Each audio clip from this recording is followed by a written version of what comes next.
plein le cul de Renault. Plein le cul. Passons à autre chose. Ah, mon bébé, ma titine, tu m'as manqué. Hein? On va bien s'occuper de toi, ma titine. Ça va aller. Tout va bien.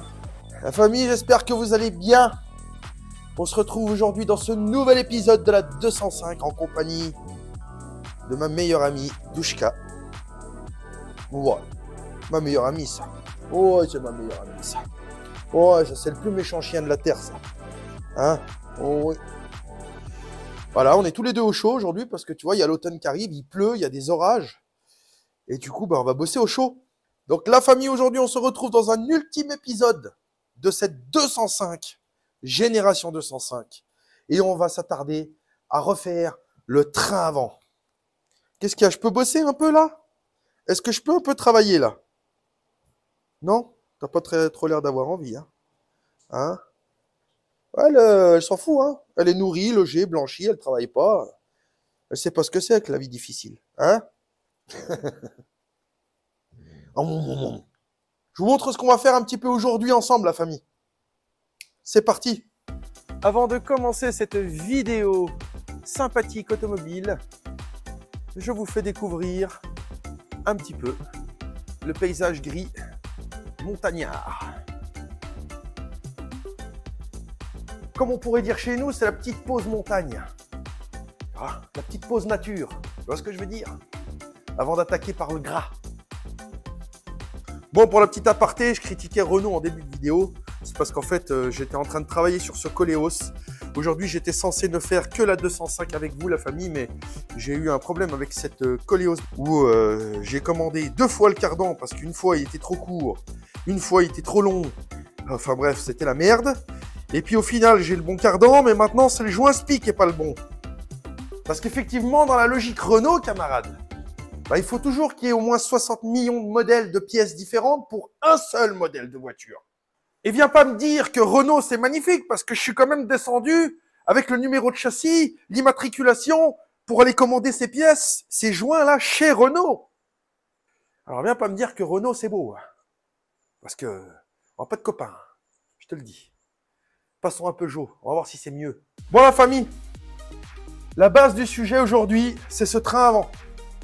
Vous vous rappelez, dans le dernier épisode de la 205, on y avait repeint, sablé, etc. Je m'étais fait chier comme un rat mort pour remettre toutes ces pièces de train avant en forme.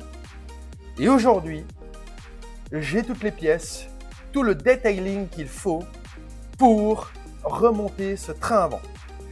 Alors, il y a 2 choses à savoir. La première, c'est que je vais remonter tout le train ici sur place ce jour. Par contre, pour le remettre en place sur la voiture, il aurait fallu être 2. Et je crois que mon ami Alex, il est covidé. Parce que moi, dans la dernière vidéo de la Golf One, je ne sais pas si vous vous souvenez, je toussais pas mal, j'étais pas très bien. Et en fait, j'avais tout simplement un des nouveaux variants du Covid. Et du coup, je crois que mon ami Alex, il a dû le choper. Et je pense que c'est à cause de moi. Alors Alex, si tu vois cette vidéo dans le fond de ton lit, pardon. Là, donc la première chose à attaquer aujourd'hui, je vais vous faire un petit accéléré, la famille, parce que on a déjà vu les roulements dans une paire de vidéos là ces derniers temps. Je ne vais pas vous remettre à chaque fois du roulement dans toutes les vidéos. Donc là, la première chose que je vais faire pour assembler ce train, c'est que je vais m'occuper d'installer ces roulements avec ces moyeux. Voilà, parce qu'après, je vais venir installer donc mes bras de suspension, ma barre stabilisatrice, et ensuite, je vais pouvoir accoupler mes fusées. Et pour accoupler mes fusées, il faut que les roulements soient en place, prêts à monter sur la voiture. Donc, je vous balance ça en petit accéléré musical, histoire de vous mettre bien, la famille. Et puis, on se retrouve juste après.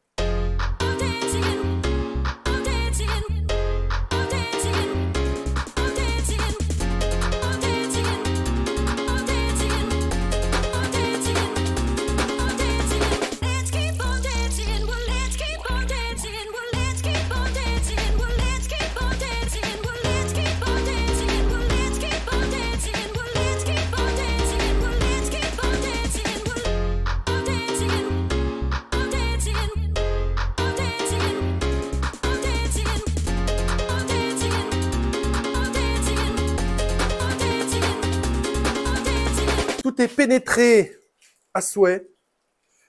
Tout est en place. Voilà. Si c'est la première fois que tu débarques sur une chaîne mécanique et automobile et donc sur Asphalt Garage, eh ben, tu as le droit de t'abonner, mon gars. Tu as le droit de liker ma vidéo puis de partager avec tes amis. Voilà. Et puis, tu as le droit de regarder comme c'est beau aussi. Donc, bien sûr, pas de bruit. C'est magnifique. Donc, maintenant, ces pièces, on va les réserver de côté. Et puis, on va s'attaquer au train. Au berceau, plus précisément. Pardon. Au berceau. Il faut utiliser les justes termes, comme dit Alexandre. Eh oui. Bon, mes gens, on va remonter cette barre stabilisatrice. Donc, on va pas se mentir. J'ai été regarder les vidéos précédentes de la 205 parce que je savais plus dans quel sens elle allait. Si elle allait comme ça, ou si elle allait comme ça. Tu vois? Et en fait, elle va bien comme ça. Tu vois? Donc, il y a ici une vis avec une espèce de barre. En fait, je sais même pas à quoi elle sert. C'est peut-être un renforcement pour la barre stab où tu peux peut-être régler la dureté. Voilà, en tout cas, quoi qu'il en soit, moi, ça, j'y ai pas démonté, j'y ai pas touché au réglage. Je l'ai laissé d'origine. J'ai peint toute la pièce en un seul ensemble. Et je pense que c'est une bonne idée. Donc ici, j'ai mes 2 Cinabloc de barre stab neufs que je vais venir lubrifier un petit peu avant. Parce que parfois, avec le temps, quand on les pose à sec, qu'on prend les dodanes, ça fait I1, I1.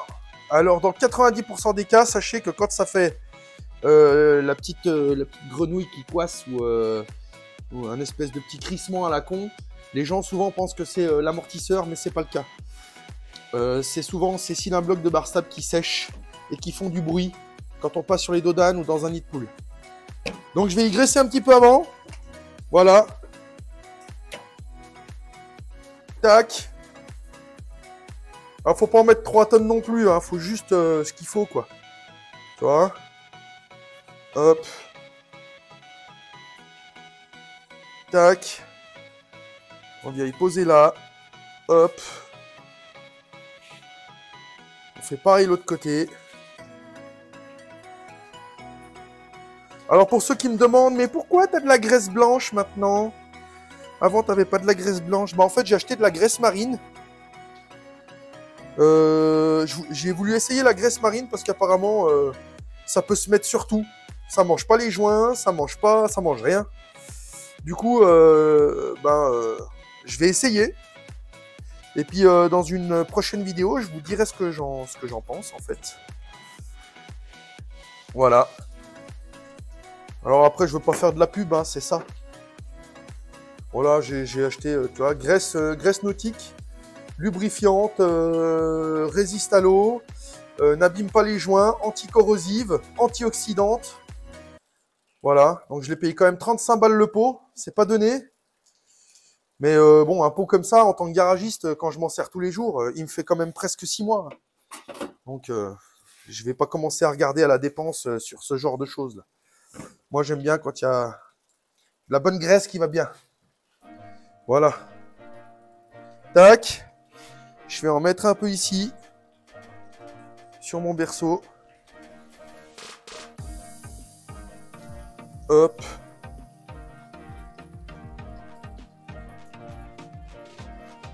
Hop. Tac.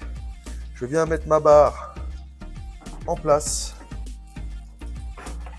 Comme ceci. Et ensuite, je vais prendre ici mes attaches. Je vais venir leur mettre de la graisse dedans. Voilà. Non seulement ça va plus couiner, mais en plus ça va protéger de la corrosion. Donc moi, ça me convient très bien, toi. Voilà. Donc attention, ici, il y a des... je trouve pas le terme, mais des espèces de petits déports, là. Ça doit bien rentrer là-dedans. Tu vois? Donc, il faut se mettre bien en face, en fait.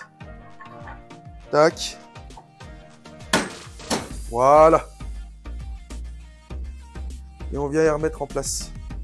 Bon, désolé, la famille, j'ai pas retrouvé encore toute ma voix. J'ai été covidé, là. pendant une grosse semaine là. Donc j'ai un peu le nez bouché. Voilà. Mais bon, tu t'en branles, t'es pas ici pour écouter ma voix. T'es ici pour faire de la mécanique avec moi, camarade. Hop.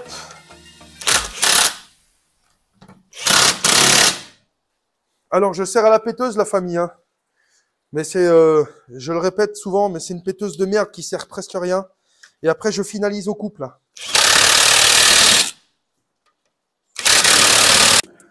Voilà, donc tu vois que ça donne ça. Donc mes cylindres sont bien en place. J'ai mis juste la graisse qu'il fallait pour que ça baigne un petit peu. Donc ça va éviter aux poussières, à l'eau, à l'humidité de s'infiltrer dedans. Et ça va conserver le joint un peu plus longtemps, ainsi que la corrosion sur la barre. Tu vois. Et maintenant, il faut que je m'attelle à serrer ici. Et je serais bien curieux de savoir, je vais tenter de me renseigner sur le sujet, à quoi ça sert cette barre là. Et je pense qu'en fait, cette barre, elle permet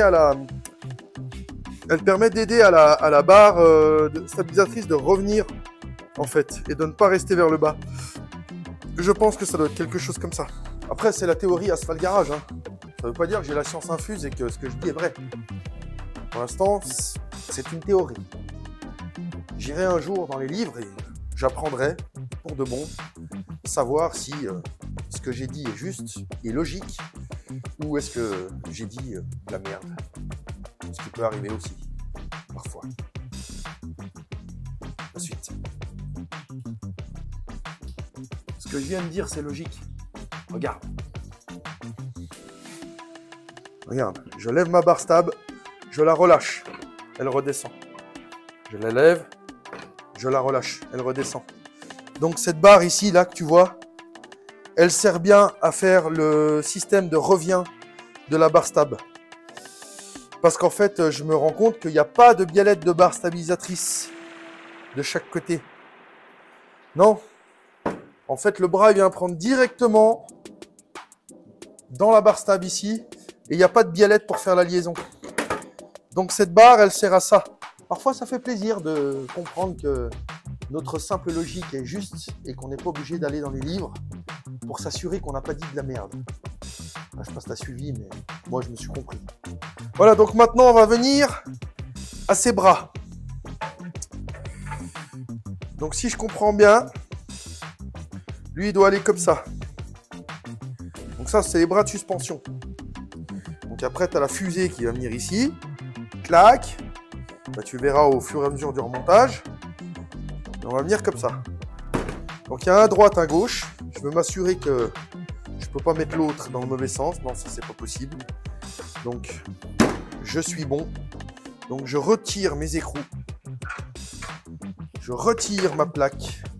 Je viens mettre un petit peu de graissouille là-dedans. Encore une fois, ça protégera de la corrosion.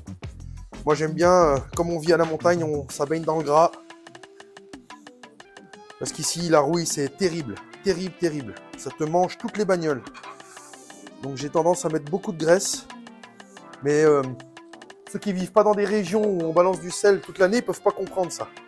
Alors, si tu vas à Marseille, le mec qui regarde mon tuto, il va se dire, mais putain, il fait n'importe quoi, il met de la graisse partout. Lui. Mais on a tendance à faire ça, c'est pour protéger la famille. Au mieux. Tac. Ah, voilà. C'est ça.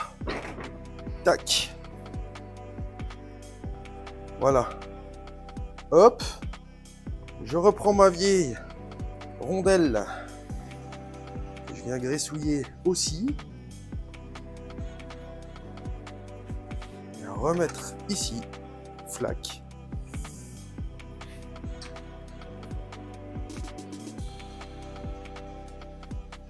Et ensuite, je viens remettre mon écrou.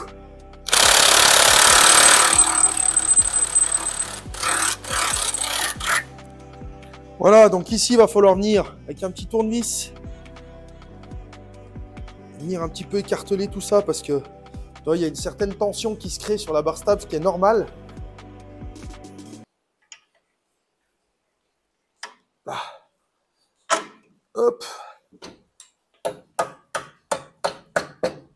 Magnifique, c'est passé. Rondelle écrou. Flaque.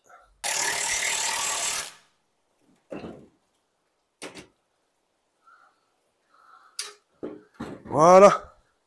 Ici, j'ai les petits caches. Parce qu'ici, il y a le disque de frein qui vient pile à côté. Donc quand tu freines, ton disque il chauffe. Et ça peut faire brûler le cylindre bloc de ta rotule. Donc ça, c'est important de l'avoir. Tu comprends? Je le mets là pour l'instant. On le mettra en place après quand tu auras les fusées. Et puis je vais faire l'autre côté.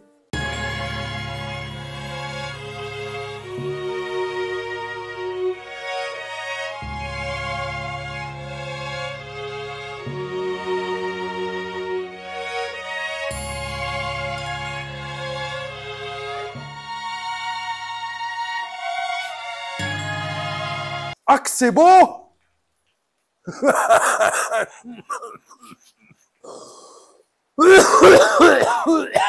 Tiens, un peu de Covid. Putain, bah. La séance vidéo, elle commence bien. Bon, je suis de retour, la famille. Est-ce que ça vous dirait de continuer ce train? Désolé, je tousse.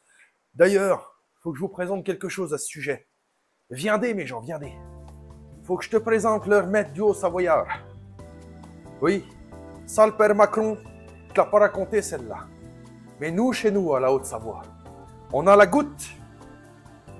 La goutte merveilleuse. Quand tu as le Covid, que tu as attrapé tous les variants, que tu as attrapé la fièvre, mal de ventre, mal de cul, mal de bite, mal de tout, il y a la goutte. Tu prends un petit verre. Très important, le petit verre. Ensuite, tu prends ton Schnavigetz. C'est comme on appelle chez nous, el Genepi. Mais alors attention, il faut le boire avec modération. C'est pour ça qu'ils ont fait les petits formats de bouteilles. Parce que si tu bois trop, tu ne te rappelles plus comment tu t'appelles. Bien sûr, il faut remplir juste ce qu'il faut.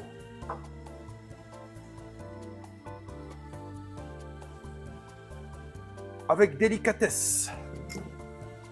Et ça, tu prends un verre le matin, un verre le soir. Il faut y boire cul sec.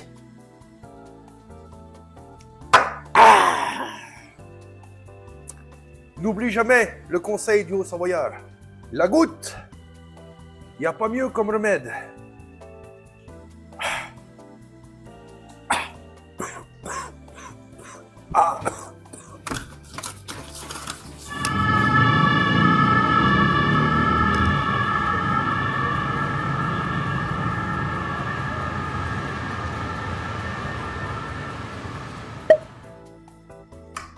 Je vais me servir un petit coup pour la route. Parce qu'il est vraiment délicieux. Et que j'ai besoin de me rappeler, ou plutôt, de plus me rappeler comment je m'appelle. Ah! La goutte. Bon, on la continue cette vidéo ou bien? Hein, parce que moi je commence à faire le con toutes les 3 minutes. Ça va pas le faire. N'empêche, le Genepi, là j'ai déconné et tout, j'ai bu 2 verres et tout, mais tu vois, ça va déjà mieux, je tousse plus. Donc, oublie Dafalgan, Feralgan, Sasralgan et tout ce qui est en gant. Oublie. Le Genepi, il n'y a pas mieux. On continue ce train de 205.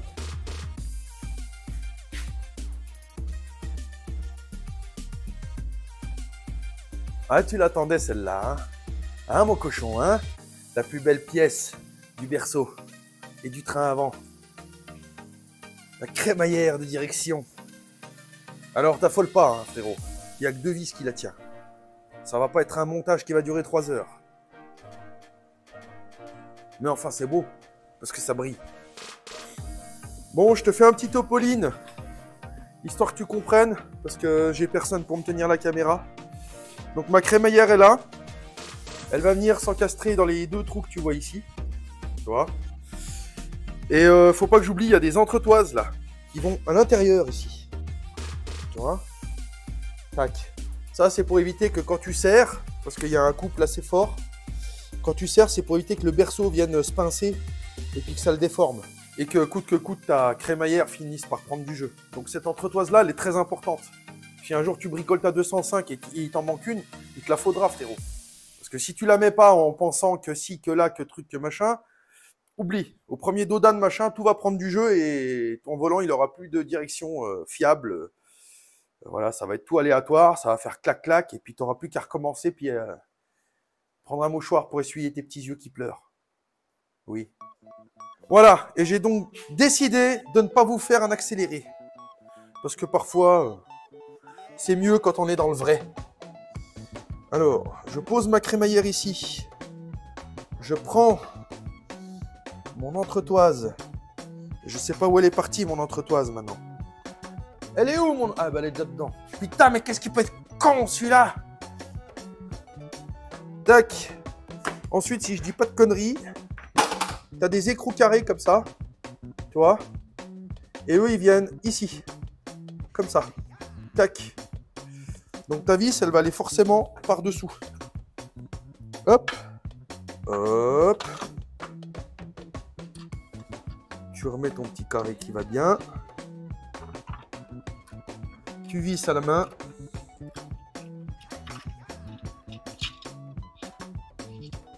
Tac. Après serrage à la main. Puis je vais mettre l'autre maintenant. Alors là, faut faire gaffe. Après, je te conseille quand même d'être à deux pour y faire. C'est quand même moins la galère. Hein. Mais bon, là, j'ai pas le choix. Je suis tout seul. Donc, hop, je balance mon entretoise. Ça, c'est si elle veut bien rentrer, la cochonne. Hein? Hop. Tac. Je balance mon écrou carré qui va bien. Voilà, je fais 2-3 tours. Tac. Hop. Ensuite, je peux réabaisser mon train qui commence à peser lourd. Et puis ensuite, comme ma crémaillère est en alliage léger, hein, on n'est pas sur de l'acier pur ou de l'inox pur ou sur un acier solide. Voilà, c'est un mélange d'alliage. Ça peut casser assez facilement. Donc je vais venir y serrer à la main et pas à la péteuse. Il manquerait plus que j'ai une crémaillère à recommander. Putain. Voilà.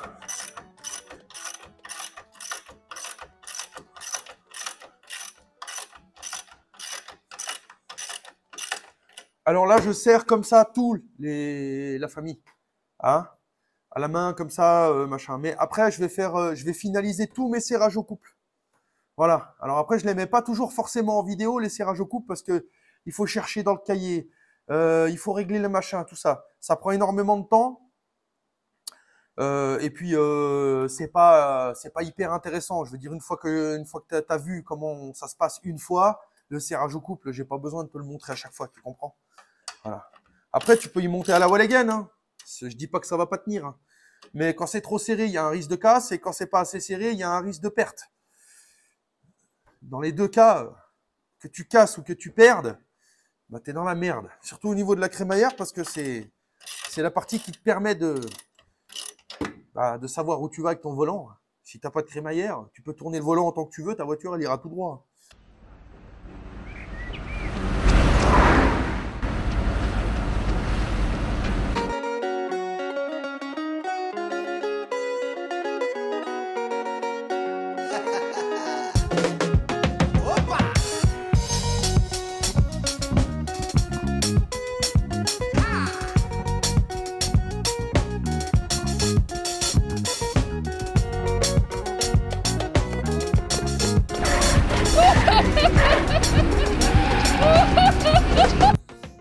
Tu vois, regarde là, je te montre un truc vite fait. Tu vois ici, ma crémaillère, elle vient pas plaquer contre mon berceau. À cause de quoi?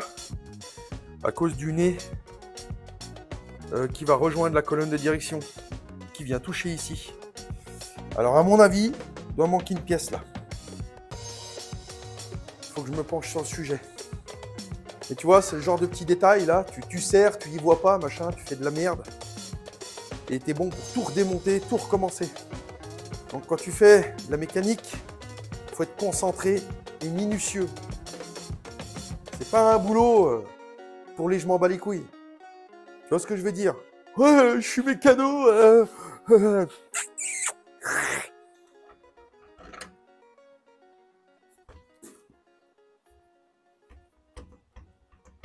Putain, ça fait toujours pas, hein.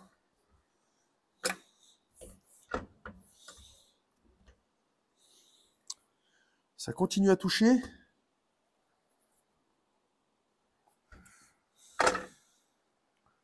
Je vais voir avec l'ancienne crémaillère si c'est le même délire ou pas, parce que j'ai pas tout compris là. J'ai eu la bonne idée de la garder et je regrette pas.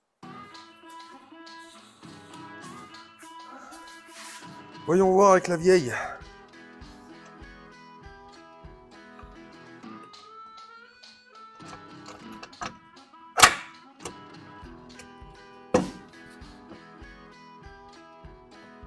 Ah ouais, putain, tu vois, c'est marrant. Hein. Pourtant, c'est tout pareil, hein, c'est la bonne référence et tout. Hein. Là, je te montre de plus près. Là, tu vois, si je viens plaquer ma crémaillère, ça touche pas. Voilà. Par contre, mon autre crémaillère là, elle est 3-4 mm plus grande. Du coup, ça touche. Mannaggia la miseria. Faut que je m'assure que j'ai acheté la bonne référence. Parce que tout est pareil, tout est de la bonne longueur, tout est exactement kiff-kiff. Il y a juste ça qui dépasse de 3 mm et qui me fait chier.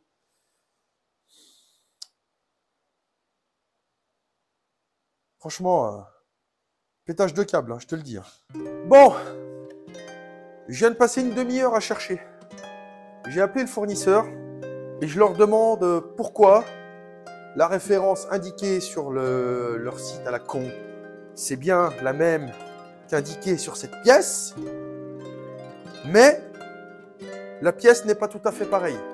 Je te montre en détail et je t'explique après pourquoi. Regarde ici. Alors attends que je tire mon mètre. Tac. Tu vois? Regarde, si je prends ici. Tac. J'ai 1 cm. Si je viens sur celle-là,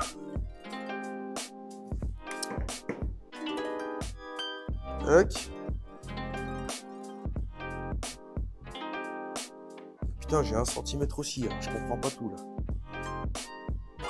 Ah ouais, là c'est plutôt 8-9 mm. Tu vois? Et là c'est, on va dire, un bon centimètre 1. Voilà. Tu vois? Les 3 mm qui me font chier.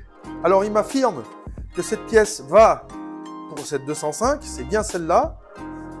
Par contre, leur excuse, enfin leur explication, une excuse, c'est une explication, ils me disent que comme c'est de la refabrication, il se peut que les pièces ne soient pas tout à fait pareilles, mais qu'elles s'adaptent. Et moi je leur dis, mais non, je suis obligé de rajouter des rondelles parce que sinon ça touche le berceau. Puis là, ben, pas de réponse. Hein. C'est comme si tout d'un coup il n'y avait plus personne au bout du fil, tu vois. Bébé, bah oui, bébé. Bah moi, bébé, je suis dans la merde maintenant.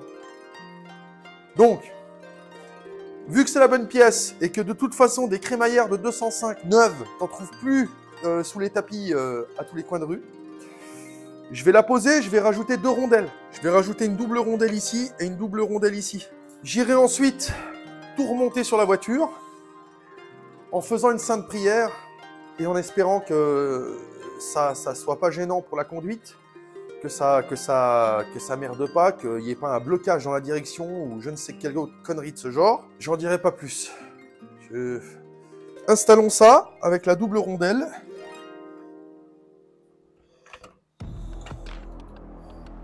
Voilà. Voilà, donc là, ça touche plus, là. Là, on est bon. Donc, bah, maintenant, j'espère que ça le fera. De toute façon, doute bien que je vais pas la vendre sans avoir parcouru plusieurs centaines de kilomètres avec, histoire d'être sûr de mon coup.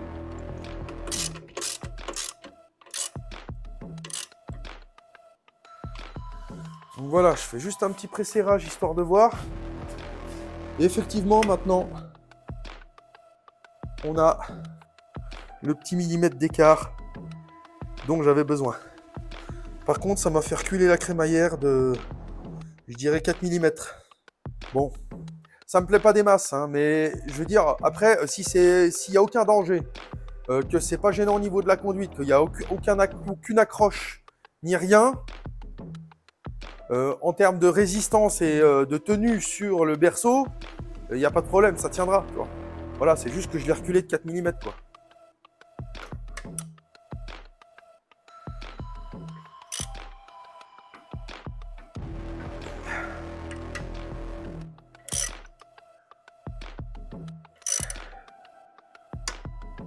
Hop là. Là. Tac. Tac. Hop là. Voilà. Donc c'est en place. Passons à la suite. On va venir y mettre les rotules. C'est très important les rotules.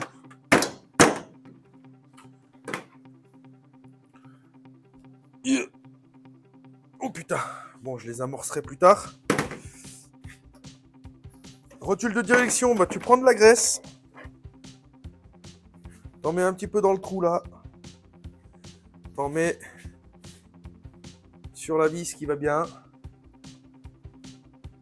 Tac. Là, pareil, t'as un contre-écrou. Tu vois ? Donc, si c'est bien serré, machin, après la géométrie, si le gars il a fait son travail, même avec de la graisse, il n'y a aucune raison à ce que ça se... Bah, à ce que ça fasse chier, que ça se dessert, tu vois. Voilà. Hop. Tac. Et puis surtout, tu penses au prochain qui va y démonter. Alors là, je vais faire une quinzaine de tours. C'est juste provisoire, parce qu'après, de toute façon, il y aura une géométrie. Hein. Je ne sais pas le nombre de tours exact qu'il faut. Donc, je mets une quinzaine de tours pour être en sécurité. Et après, le mec qui fera la géométrie, il s'assurera de la finalité du réglage des roues.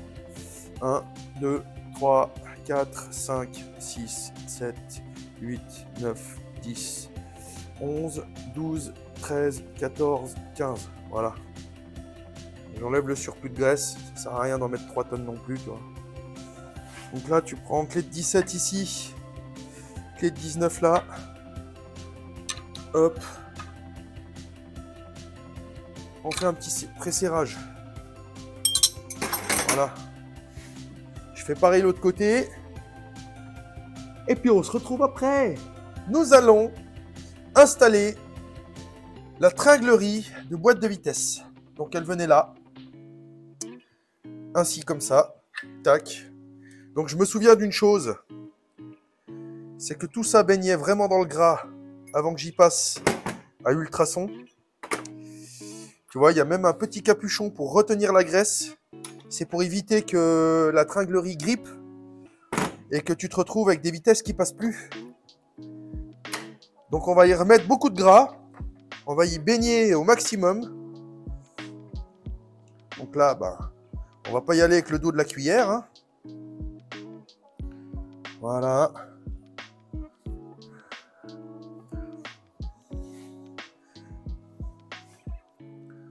On va y faire aller.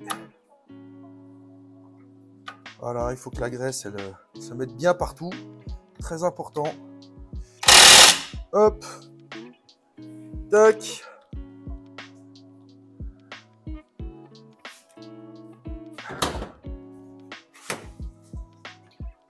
Voilà.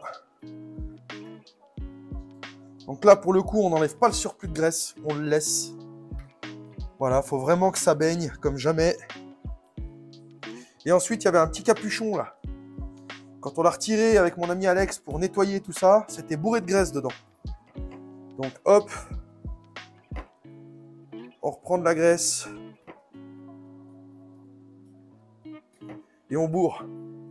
Donc là, je vais quand même venir enlever un peu mon surplus de graisse parce que là, c'est quand même trop. Ça sert à rien. Hop. Tac. Je prends mon petit maillet caoutchouc.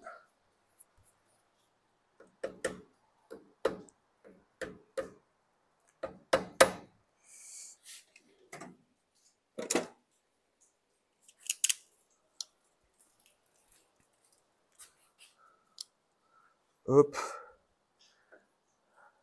Voilà. Hop. Hop. On va clipper dedans. Voilà. Nickel. Et là, maintenant, je viens enlever mon excédent. Et là, il faut vraiment qu'à l'intérieur de cette capsule, ce soit gras à foison. Tu vois? Et puis surtout qu'il n'y ait pas de résistance. Voilà, comprends-tu? Magnifique. Bon, on va remonter maintenant cet accessoire. Une petite bouboule qui sert à faire la liaison avec la tringlerie de boîte entre le manche. Tu as le manche. Le manche et les couilles. La boîte de vitesse. Donc je constate que cette petite bouboule, on peut appeler ça un axe, une liaison, je sais pas, appelle ça comme tu veux, hein, est munie d'un écrou à filet rouge, enfin à frein filet rouge. Donc un frein filet qui est incrusté dans l'écrou.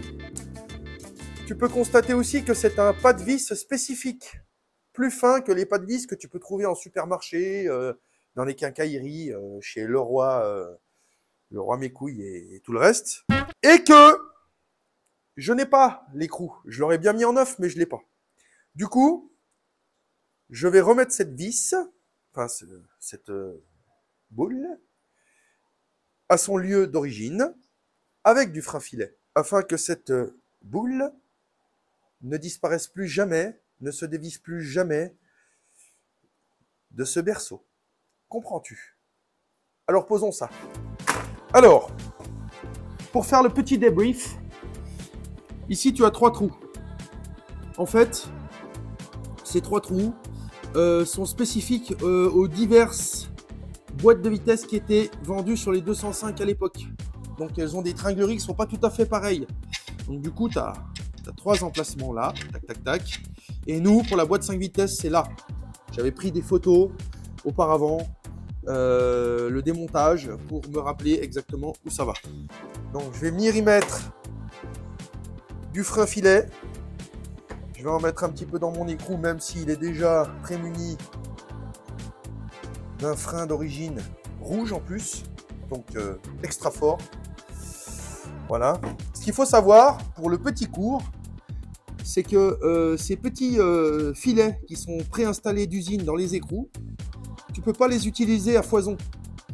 Ces petits filets, normalement, tu peux les serrer 1 fois à 2 fois, maximum 3 fois selon la couleur. Alors après, j'ai pas tous les détails, hein, mais dans le cours théorique que je te donne là maintenant, ces petits filets-là, normalement, l'écrou, tu peux pas le dévisser 1 million de fois et le revisser. Parce qu'après, si tu veux, tu vois, il arrive ça en fait. C'est qu'il se décompose, tu vois, hop, et t'en perds des morceaux. Et du coup, il fait plus son travail. Donc, soit tu peux venir renforcer avec du frein filet liquide qui, au bout d'un moment, va devenir dur et empêchera donc, ton écrou de se desserrer, ou alors, à toi de remplacer l'écrou si tu l'as. Mais voilà, pour le coup, là, c'est un écrou bien spécifique qui va être dur à trouver là dans la minute. Du coup, je rajoute du frein filet et je te garantis qu'il ne va pas se sauver. Voilà, pour le petit cours théorique. Alors, la bonne douillasse, je pense que ça doit être du 13. Oui, du 13. Tac. Je vais venir relever. Oh putain, il est lourd maintenant. Mon berceau. Tac. Je vais faire en sorte qu'il ne se casse pas la gueule. Je vais venir mettre ma vis, enfin mon entretoise, dans le bon trou, n'est-ce pas? La rondelle qui va bien, n'est-ce pas? Le petit écrou qui va bien, n'est-ce pas? Et puis ensuite, je vais venir finaliser le serrage de tout ça. D'ailleurs, la famille, en parlant de dock technique, je profiterai de cette restauration 205 dans les épisodes moteurs pour vous expliquer un petit peu comment s'y retrouver dans les documentations techniques, tu vois, tous les codes à savoir, les termes, les couples de serrage, toutes ces choses-là. C'est pas mal intéressant, hein, comme tu peux le voir ici, certainement ta partie préférée si tu connais rien. Voilà, à part un dessin chinois, tu vas me dire qu'est-ce que c'est. Alors après, une fois que tu as appris puis que tu sais comment lire ce genre de page, par exemple, bah, ça va tout seul. Voilà, alors il y a des petites bases à savoir, il y a des petites choses à savoir. Alors pour ceux que ça intéresse, on verra tous les serrages au couple, on verra un petit peu toutes les lectures de la revue technique automobile dans les vidéos de la partie moteur. Donc après, tu as tout, tu vois, les schémas de montage de frein, tu as vraiment tout. Avec ça, tu peux refaire toute ta bagnole comme sortie d'usine, tu vois. Et oui.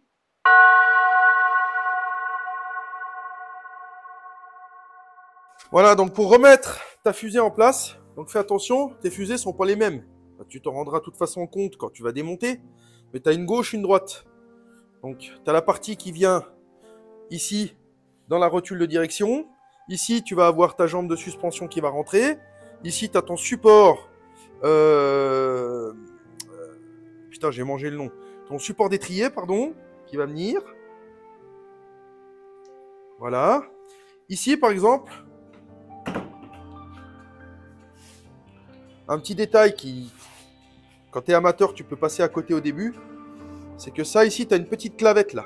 Tu vois, cette petite clavette ici. Bah, elle rentre pile là-dedans. Tu vois ce que je veux dire? Tac. Donc ça, c'est un petit détail auquel il faut faire attention. Donc je vais y faire attention.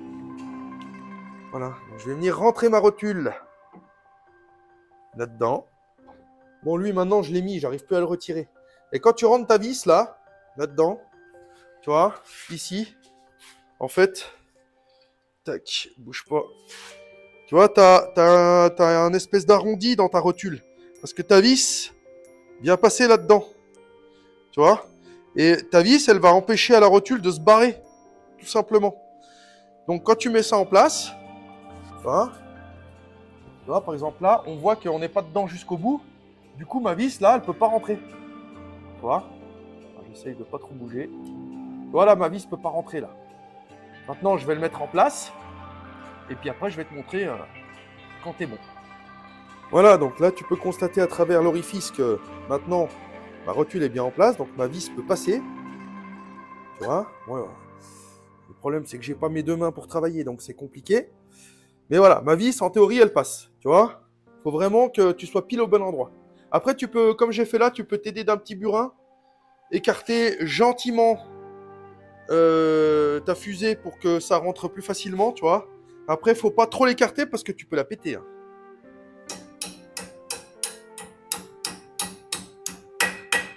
Hop. Puis ensuite, tu viens remettre ton écrou. Voilà. Et avant de serrer, tu retires ton burin. Voilà. Et ensuite, tu peux venir faire ton serrage.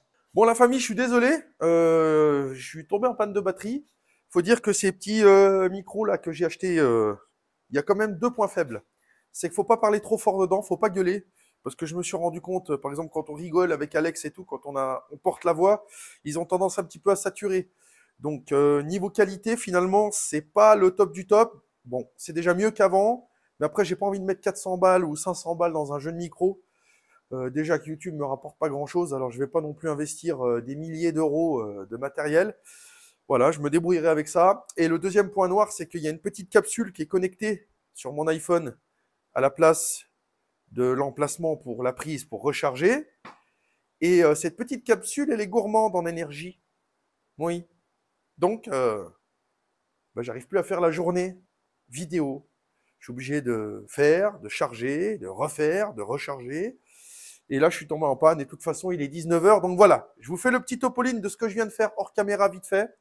Et puis, on se retrouvera dans quelques secondes, et pour moi, donc pour la journée de demain, à continuer à remonter ces freins, étriers. On va restaurer les étriers. Donc, restez connectés sur cette vidéo, la famille, parce que la suite va être intéressante. Allez, je vous montre tout ça. Voilà, donc j'ai installé l'autre côté. J'ai mis en place les rotules de direction. J'ai réinstallé une partie de la tringlerie, parce que quand on a tombé la tringlerie de boîte avec mon ami Alex, quand on a tombé tout le berceau, c'était déjà dessus, donc je l'ai remis. Voilà. Et puis, ça commence à prendre forme, n'est-ce pas? Alors, à demain, mes gens!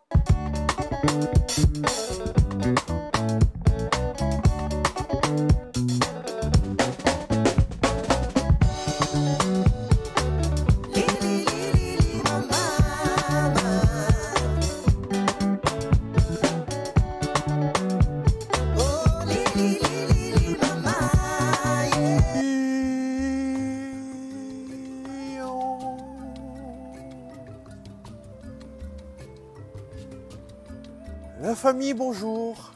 Après cette séance de maître Dong, nous allons reprendre cette journée d'activité sur le thème de la mécanique automobile, d'un autre thème de la restauration automobile, d'un autre thème Peugeot 205.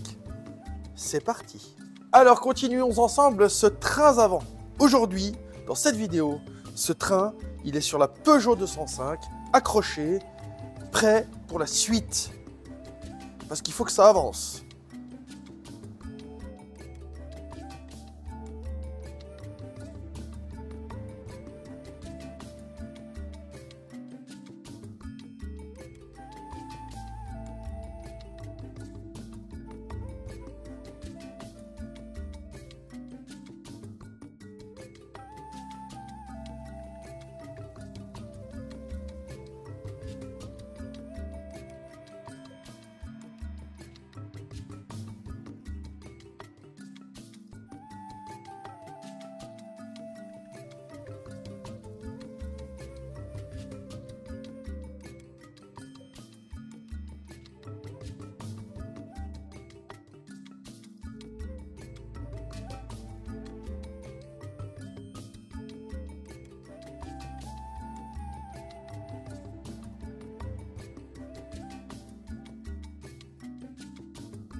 Bon mes gens, je viens de passer 10 minutes à vous expliquer un petit peu ce qu'on allait faire. Et mon micro s'était éteint. C'est beau la technologie. Du coup, il y a l'image mais il n'y a pas le son. Donc je recommence. Nous avons donc ici nos jolis amortisseurs que nous avons refait ensemble dans la dernière vidéo. Celle qui a pété tous les records avec les vues. D'ailleurs, merci à vous la famille. Ça fait plaisir de voir que les vidéos seront un peu plus regardées chaque semaine. Donc j'espère que ça va continuer comme ça et surtout que ça va me ramener du monde. Ici, nous avons 3 vis. Donc le tout est de savoir comment il va. Normalement,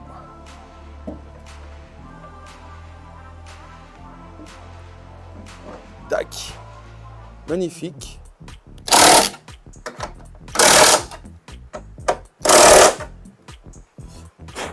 Voilà. Voilà, donc l'objectif maintenant, c'est de venir rentrer papa dans maman ici.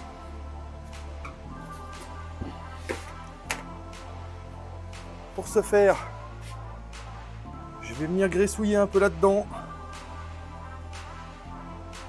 Tac. Venir graissouiller un peu là autour. Ensuite, comme tu peux le constater, ici, tu as une petite entretoise. Elle te sert de guide. Elle va venir ici, là-dedans, pour que ta jambe de suspension soit vraiment en axe, enfin, pour qu'elle soit vraiment comme elle doit être, en fait, tu vois. Donc, pif, ça doit venir là-dedans, et ensuite, il va y avoir une vis qui rentre là-dedans et on va venir serrer. On va essayer d'y faire sans y craindre. Faut y aller, hein. Faut mettre du poids. Hop. Tac. Voilà. Hop. On peut virer le bras.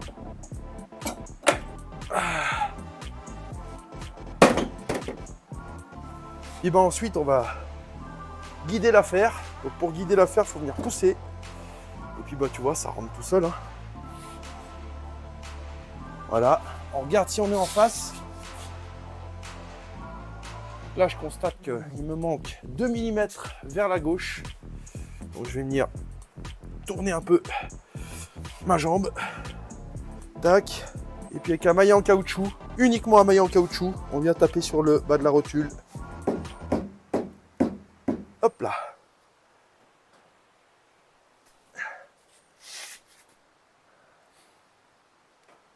Ouais, donc, ça manque encore 1 mm à gauche. Hop là, impeccable. Voilà. Voilà, tu vois, là, je suis embuté. Voilà, donc tu vois que ma clavette, elle est rentrée dedans. Et ici, sur le replat de l'amortisseur, j'ai ma fusée qui vient plaquer. Donc là, je suis pile bon. Maintenant, je peux mettre ma vis et serrer. Tant que c'est pas comme tu as vu là, on ne sert à rien. Parce que ça veut dire que bah, ta jambe, elle n'est pas tout à fait en place. Donc si elle est un peu trop haute ou un peu trop basse, ça va générer un déséquilibre au niveau de la conduite de ta voiture. Tu as la voiture qui ne va pas être tout à fait droite sur ses roues. Donc tu ne le verras peut-être pas à l'œil nu, mais tu le sentiras à la conduite. Donc tous ces éléments-là, c'est important qu'ils soient bien en place. On continue. Bon, ben voilà ce que ça donne. J'ai fait les deux côtés. Voilà. Tout est serré. Tout est en place. Je te laisse admirer la beauté de la chose. Passons au frein, la famille. Nous allons refaire ensemble ces étriers. Donc là, comme tu vois, il est tout neuf. J'en ai refait un de mon côté, hors caméra. Désolé pour le bruit d'hélicoptère, la famille. En ce moment, il tourne pas mal là. Je pense qu'il doit faire des entraînements. Donc, maintenant, j'ai plus le bruit de fond de la rivière, mais j'ai le bruit de fond de l'hélico. Bon, faut faire avec, ma foi. Repassons à l'étrier. Donc là, comme tu peux voir, j'en ai restauré un. J'en ai reconditionné un à neuf. Donc il a été décapé, repeint, passé à l'ultrason. Je l'ai démonté, j'ai nettoyé le piston, j'ai refait tous les joints. Et lui, il est prêt à reprendre la route pour quelques dizaines de milliers de kilomètres. En théorie, sans problème. Alors bien sûr, pour ne pas vous laisser sur votre faim, la famille, on va en faire un ensemble. Comme ça, vous voyez comment ça se passe. On va le faire de A à Z. Et puis comme ça, vous comprendrez un petit peu le fonctionnement d'un étrier de frein. Et puis vous comprendrez aussi, si vous êtes des purs amateurs en mécanique et que vous regardez ça uniquement par curiosité, eh ben vous saurez refaire, après ce cours, votre étrier de frein par vous-même. Vous verrez, c'est pas difficile, il y a besoin de quelques petits outils de base. Et puis, un petit peu de patience. Et surtout, le bon kit. On y va. Alors, il va falloir de la graisse, du nettoyant frein, un petit peu de lubrifiant silicone, un petit tournevis plat, une clé de 14. Ça, c'est pour le flexible. Tac. C'est la bonne taille. Donc toutes les tailles que je vous donne, hein, c'est pour Peugeot 205. Après, si vous voulez refaire votre étrier sur un autre véhicule, bah, à vous de vous adapter. N'est-ce pas? Voilà, mais en tout cas, ce sera le même principe. Hop. Donc là, on vient retirer. Voilà, donc là, on va venir retirer les coulisseaux. Donc là, il faut venir se prendre dans la gorge. Il faut essayer autant que possible de ne pas rayer ces pièces. Voilà, donc il faut prendre son temps, il faut y aller avec délicatesse. Hop, on pousse et on extrait. Tac. Donc là, tu peux voir qu'ici, tu as une gorge, là aussi, mais là, tu as une différence d'épaisseur par rapport à ici. Là, tu as plus d'épaisseur. Donc, il faut se rappeler dans quel sens il va. Donc là aussi, Il faut être concentré, minutieux. Donc on le pose comme ça face à son étrier. On se rappelle que il va comme ça. Si jamais vous le faites de votre côté, n'hésitez pas à prendre quelques photos, des petites vidéos avec votre smartphone. Et puis vous verrez, c'est une affaire qui roule. Hein. Quand vous avez des photos et que vous vous rappelez plus, c'est pas grave. Il y a tout ce qu'il faut pour y remonter correctement. Tac. Hop. Donc c'est un peu dur, c'est normal parce que je les ai baignés il y a longtemps, retapés il y a longtemps. Du coup, il n'y a plus de graisse, il n'y a plus rien. Tac. Tac. Voilà. Ensuite, je vais venir délicatement avec mon petit tournevis. Parce que là, si je te montre, tu vois, c'est rigide. Tu vois ? Donc, faut pas y plier, hein, parce que sinon, après, ça génère des fuites. Et donc, la poussière va rentrer dedans et ça va gripper. Et tes freins vont pas fonctionner correctement au bout d'un certain temps. Donc là, on vient extraire le vieux. Bon, je l'ai percé, mais c'est pas grave, on s'en fout. Hop là. Tac. Pareil de l'autre côté. Alors, pourquoi je mets des gants ? D'habitude, j'en mets rarement. Mais là, on travaille dans le nettoyant frein. Nettoyant frein, ça attaque la peau. C'est cancérigène, tout ce que tu veux. Donc, on évite de s'en foutre partout. Voilà. Tac.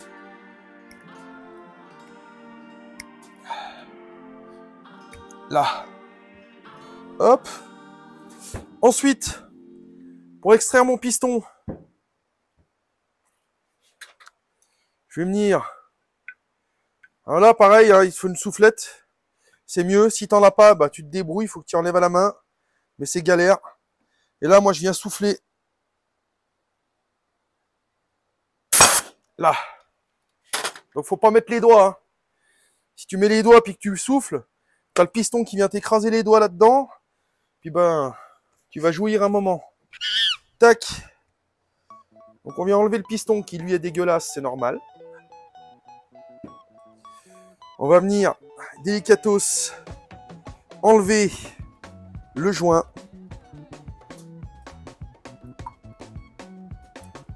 Avant de commencer cette opération, assurez-vous de bien avoir le bon kit. Hein. Le kit de réfection neuf. Parce qu'en général, quand tu enlèves le vieux machin, nanana, tu y perces, tu y mâchouilles, et puis c'est mort d'entrée de jeu. Donc si t'as pas le bon kit, t'es obligé de remonter le vieux, puis t'as fait pire que mieux. Puis à l'intérieur ici, tu vois, là, t'as le joint d'étanchéité qui fait l'étanchéité entre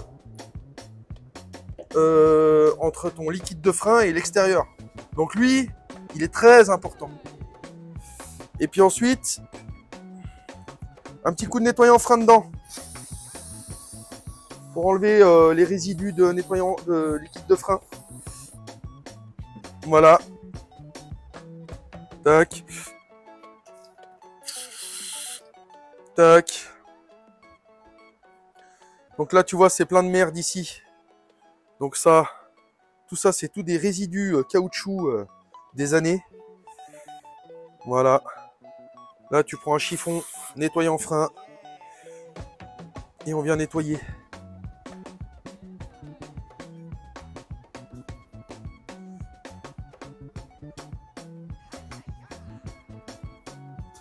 Hop. Donc s'assurer que dans la gorge, il n'y ait aucun résidu de merde. Hop.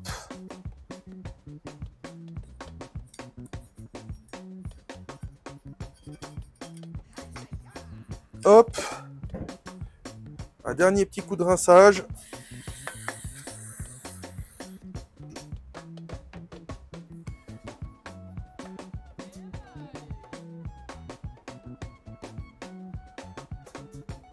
Voilà. Perso, j'ai de la chance. J'ai une soufflette. Donc je viens souffler. Donc, mon étrier, lui, il est propre maintenant. Passons au piston. Donc pareil, hein. Chiffon, nettoyant frein. Et puis on vient enlever toute la merde. Tac. Pareil, on enlève dans la gorge les résidus graisseux, le liquide de frein usagé, collé avec les années, la merde, tu vois, regarde tout ce que j'enlève là. Tu vois. Donc là. Donc pareil, faut pas appuyer comme un bourrin, faut pas rayer les gorges. C'est un peu comme un piston de moteur, tu vois. Voilà, vaut mieux y aller tout doux, prendre son temps. Faut rien rayer. Et en même temps, c'est très important de tout enlever.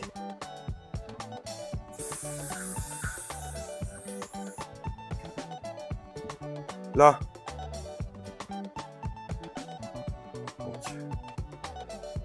on essuie tout ça.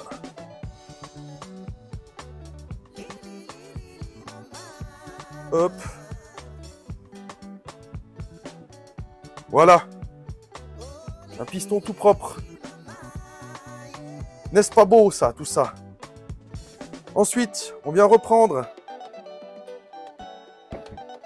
notre étrier. À l'intérieur ici, je ne sais pas si tu vois, là, on a des gorges. Alors étonnamment, dans ce kit-là, ils ont fourni des joints de passage à mettre à l'intérieur. Tu vois, à l'intérieur, là, tu as 3 gorges. Et bah là, ils ont fourni ça qui va à l'intérieur. Alors là, il n'y en avait pas. Donc je suppose que ça a déjà été démonté puis mal remonté. Voilà. En tout cas, il manque le joint dans la gorge du milieu. Et donc moi, je vais le remettre. Donc pareil, on vient enlever résidus de graisse. Tu vois. Et tout le tintouin. Partout. Hop. Comme ça, ça va permettre à la nouvelle graisse qu'on va mettre après de venir remplacer cette vieille graisse toute séchée qui a certainement l'âge de la voiture. Hop. Pareil l'autre côté.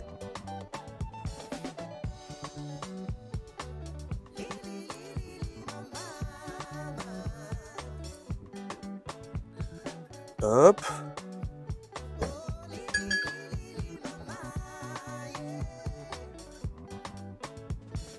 Hop. Un petit coup de nettoyant frein qui va bien. C'est nickel. On va ensuite venir avec le chiffon finalisé.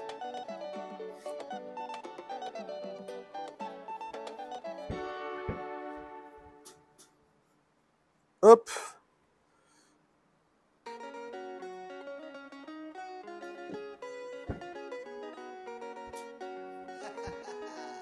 Hop. Voilà. Ensuite, graisse.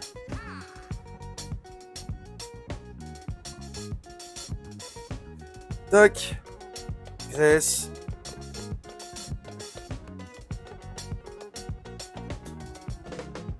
Hop. On vient ensuite prendre notre joint que je vais mettre dans la gorge du milieu. Nickel. Hop. Donc s'assurer qu'il est bien dans sa gorge. C'est très important. Ensuite, pareil avec l'autre. Désolé si vous y voyez pas trop, mais moi il faut que j'y vois. Tac. Ah voilà, c'est bon. Nickel. Voilà. Moi je suis dedans. Affaire qui roule. Hop. Ensuite. Tac. On va les laisser debout. Alors tu vois, je me suis mis un chiffon sur mon établi parce que je travaille dans le gras, dans l'huile, dans les résidus de liquide de frein, machin, donc j'ai toujours besoin de m'essuyer. Et c'est pratique. Puis en plus, ça protège un peu ton étrier plutôt que de le rayer. C'est pas mal. Ensuite, les capuchons là sont tous les mêmes. Donc il faut les rentrer un petit peu en force. Donc on commence par ceux qui sont côté intérieur de l'étrier. Hop. Hop. Voilà.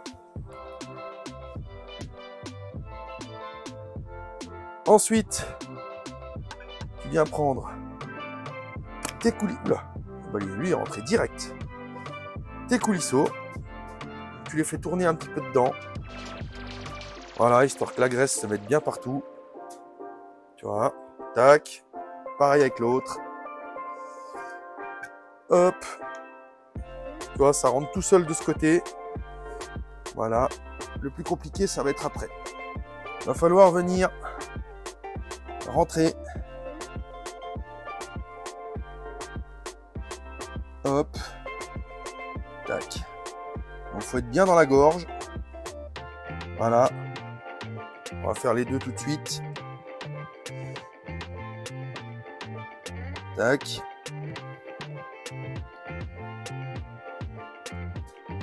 Hop là. Nickel. Et ensuite, il faut venir bien les encastrer là-dedans. Dans l'étrier. Donc là, tu vois, par exemple, je sais pas si... Parce que c'est très petit. Là. Tu vois, là, si je prends le tournevis, et que je viens de montrer là, tac, voilà, que ça zoome à peu près bien, voilà. Tu vois, là, il est pas dedans, là. Tu vois. Donc là, il faut vraiment qu'il soit bien dedans partout. Parce que s'il n'est pas dedans, tu penses qu'il est bien, mais il n'est pas bien. Et du coup, la merde va rentrer et ça va gripper. Voilà. Donc du coup... délicatement, parce que là du coup on travaille avec le joint neuf, on vient écraser et on vient le rentrer. Hop là. Et de un, je fais ensuite l'autre. Ensuite tu viens t'assurer que... Merde. J'étais trop loin. Là. Voilà. Là tu viens t'assurer que tout coulisse bien. Voilà, c'est nickel. Et ça, c'est une affaire qui roule. Maintenant, on va passer au piston. Donc le piston, moi perso, je balance un petit peu de lubrifiant silicone dessus. Hop. Voilà. Je viens lubrifier mon joint aussi. Je viens rentrer mon joint à l'intérieur. Là aussi, avec grande délicatesse, faut pas le déchirer, faut pas l'entailler, faut rien. Parce que lui, il fait vraiment l'étanchéité avec le liquide de frein. Allez, je prends 30 secondes pour t'expliquer le petit cours rapide de l'importance de l'étanchéité de ton circuit de frein. Quand tu travailles sur tes freins, il est très important que tout ton système de frein de ta voiture ait son étanchéité. Pourquoi ? Parce que si ça n'a pas son étanchéité, ton bocal où il y a ton liquide de frein, donc tu vas faire ta purge, machin, tu vas mettre ton niveau, là là là. Au début, ça va freiner nickel parce que tu auras le niveau dans ton bocal. Et puis au bout d'un certain temps, tu as la pédale qui va devenir spongieuse, voire carrément au premier coup de frein d'urgence ou je ne sais quelle autre connerie de ce genre, elle va carrément aller au fond et ta voiture va pas s'arrêter. Pourquoi ? Parce que tu auras eu une fuite dans ton circuit de frein. Ton bocal se sera petit à petit vidé, vidé, vidé. À chaque coup de pédale, tu as la fuite qui t'envoie du liquide à l'extérieur. Donc ça coule par terre, toi tu t'en rends pas forcément compte, hein, t'habites pas sous ta bagnole. Et puis ton bocal va se vider, puis au bout d'un moment, dans ton mètre-cylindre de frein, qu'est-ce qui va se passer ? Au lieu qu'il y ait du liquide qui rentre pour faire le système de pression qui va pousser tes plaquettes et générer le freinage, ça va être de l'air à la place qui va rentrer. Et du coup, ta pédale, elle va chercher le liquide, elle. Parce que si tu envoies de l'air à la place du liquide, l'air, c'est compressible. Alors que le liquide, lui, il ne l'est pas. Donc, ta pédale va aller au fond. Toi, tu vas te retrouver sans frein. Et je t'explique pas la suite. Hein. Dans le meilleur des cas, tu finis dans un champ et tout va bien. Et dans le pire des cas, tu tues une petite vieille qui traverse ou une mère de famille avec son gamin, machin. Et voilà. Tout ça parce que tu auras négligé l'étanchéité de tes freins. Donc attention, on ne plaisante pas avec ce genre de choses. Voilà, c'était le petit cours, la petite minute tutoriel très importante des freins. On reprend cet étrier. Donc maintenant que j'ai mis mon joint à l'intérieur, en fait j'essaye de de trouver la bonne position pour que vous y voyez clair et que moi je puisse travailler en toute sérénité, n'est-ce pas? Hop. Hop. Hop. Hop. Donc on vient remettre le piston le plus droit possible. Et on vient pousser petit à petit. Là.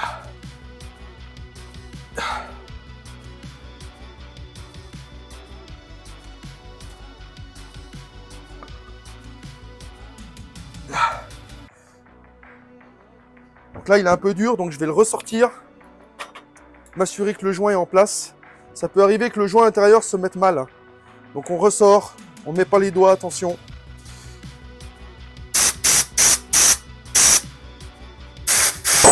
Là. Tac. Et on recommence l'opération. On s'assure que le joint est bien en place.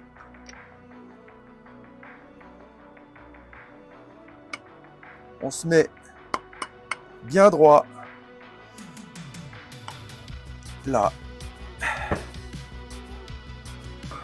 Voilà. Tac. Comprends-tu? Ensuite, nous allons venir remettre ce cache-poussière. Puisque c'est comme ça que ça s'appelle. Voilà. Tu vois, je commence à m'améliorer avec les termes techniques. En fait, les termes techniques, ça m'a toujours gonflé. J'en ai toujours eu rien à foutre. Voilà. Pour moi, ce qui était toujours important, c'est de savoir comment ça se monte et que ça se monte bien. Ça, c'est mon côté écolier du dimanche qui a jamais voulu apprendre. Tu vois. Et du coup, je sais tout comment y faire, mais je sais jamais comment ça s'appelle. C'est le jeu, ma pauvre Lucette. Et ensuite, tu viens rentrer ton joint. Voilà. Tac. Hop. Et là, pareil, il faut qu'il soit vraiment bien dans sa lèvre. C'est très important. Ça, tu peux t'en rendre compte quand tu tournes. Tu vois. Tu peux le tourner. Voilà. Tu vois, là, il tourne bien. Donc, il est en place. Enfin, à part ici. Ah non, je suis dedans. J'ai rien dit. Tout va bien. Tac. Voilà. Voilà. Bon, je finaliserai le poussage au fond avec l'outil. Voilà, là, ce que je vous laisse, c'est surtout vraiment le mettre en place. Voilà. Donc, une fois que ça c'est fait,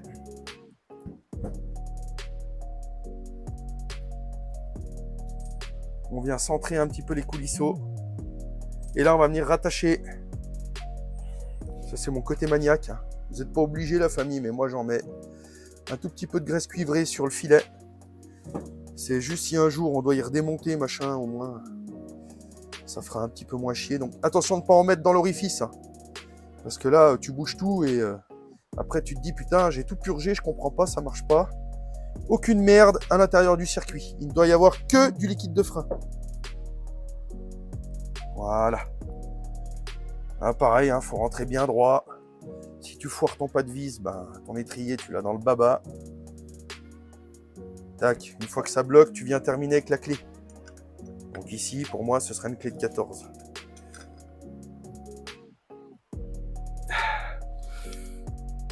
Alors là, faut pas serrer trop fort, mais quand même assez fermement. Là. Voilà. Tac. Puis bah ensuite, pour finaliser tout ça, ben, tu prends un chiffon propre et on nettoie tout. Nettoyant frein, là t'en balances partout et tu viens dégraisser tes traces de doigts. Voilà. Encore une fois, c'est juste une question de bon sens. Le liquide de frein, c'est corrosif. Donc comme tu viens de rénover tes étriers, ce serait con qu'ils soient tout pourris avant même qu'ils aient fait 3 tours de roue. Donc voilà. On essuie, on dégraisse. Ensuite, on vient mettre le capuchon de la vis de purge. Donc là, pareil, hop, tac.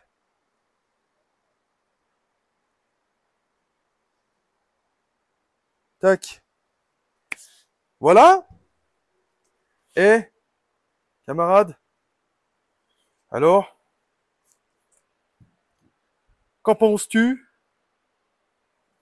Comme neuf. Donc sache une chose, cher ami, que là, à y refaire moi-même, ça m'a coûté à peu près, allez, avec les produits et tout, on va dire 20 €. Donc j'ai acheté le kit joint, la peinture, machin, que j'ai eu besoin d'utiliser pour ça. Allez, voyons large, avec le sable, de la sableuse, vraiment, pour être vraiment dans le maniaque, 25 €. 25 €.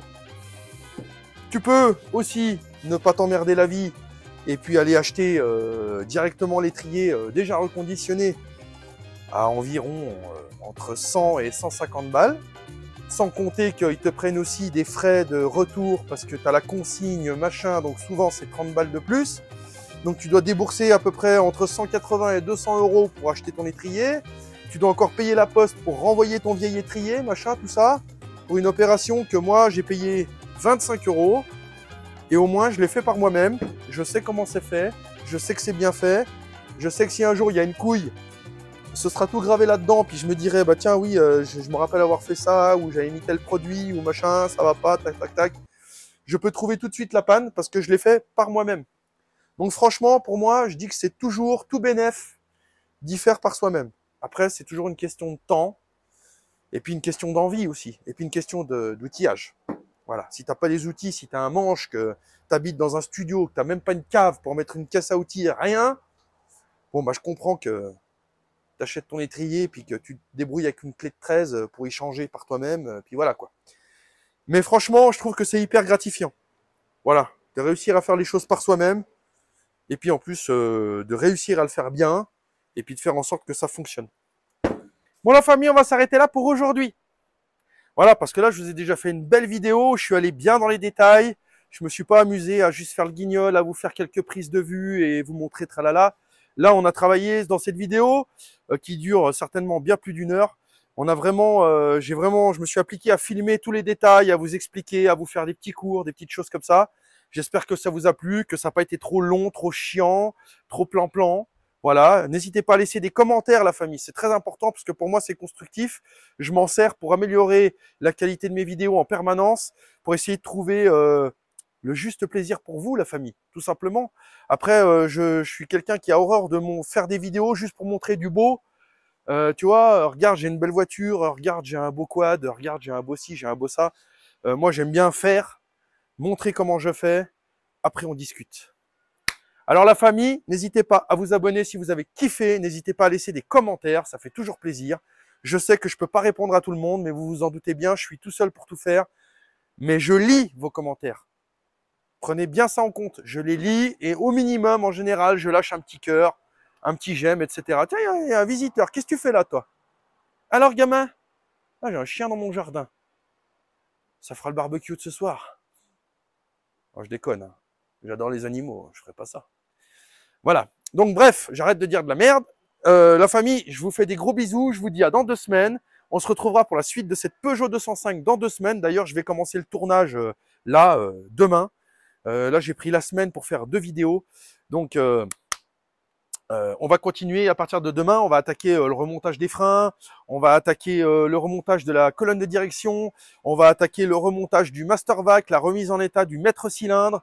Voilà, il y a plein de petites choses encore à apprendre à faire sur cette voiture. Et à la fin de la semaine, à la fin de cette prochaine vidéo dans 2 semaines, cette voiture, elle sera tombée du pont, la famille. Enfin, pas tombée, descendue. Je ne vais quand même pas me porter la poisse. Hein. Je touche du bois, je touche du singe, je touche de la française. Tranquille. Bisous la famille. Ciao. Et merci à notre ami hélicoptère de m'avoir ruiné la vidéo. Je déconne. Salut.